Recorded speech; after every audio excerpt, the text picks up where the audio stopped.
అందరికీ నమస్కారం. ఈ సంక్రాంతికి ఎలా చేసుకోవాలంటే ఆవు పెండతో ఈ విధంగా ముద్దలు చేసుకొని చుట్టూ పసుపు కుంకుమ పెట్టి గరక గడ్డి ఈ పువ్వు రెండు పెట్టేసి ఇలా తయారు చేసుకోవాలి.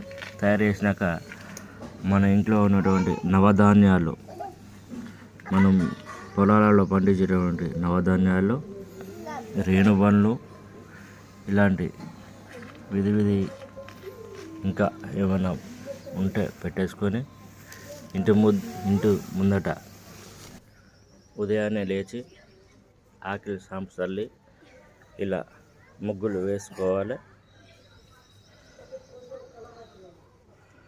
ఆడపిల్ల ఉంటే ఈ విధంగా ముగ్గులు వేస్తుంది. అందుకే ఇంటికి లక్ష్మి, ఆడకూతురు.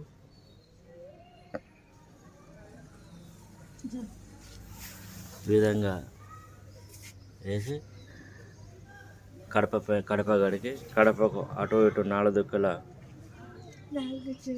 వేసి పెట్టవలను. తులసమ్మ చెట్టు ఇది. తులసమ్మ చెట్టు కింద వాటర్ పోసి మంచిగా ముగ్గేసి ఇక్కడ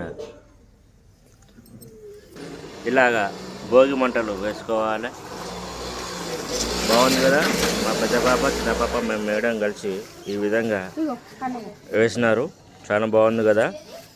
బాగుంటే బాగుందని కామెంట్ రూపంలో పెట్టండి. మీ అందరికీ హ్యాపీ భోగి, పొంగల్, సంక్రాంతి శుభాకాంక్షలు.